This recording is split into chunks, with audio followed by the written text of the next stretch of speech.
सोलापूर जिल्हा जनता दल धर्मनिरपेक्ष पक्षाच्या दिव्यांग विभागाचे अध्यक्षपदी महासिद्ध कोठे यांची निवड।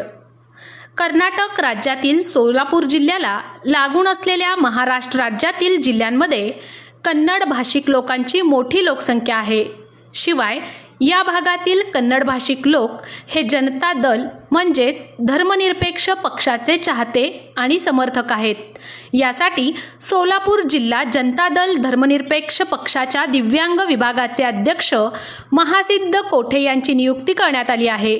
महासिद्ध कोठे हे दक्षिण सोलापूर तालुक्यातील माळकवठे गावचे रहिवासी असून यांचा जनसंपर्क मोठा असल्यामुळे ही निवड करण्यात आली आहे। या निवडीने कोठे यांचे सर्वत्र अभिनंदन होत आहे।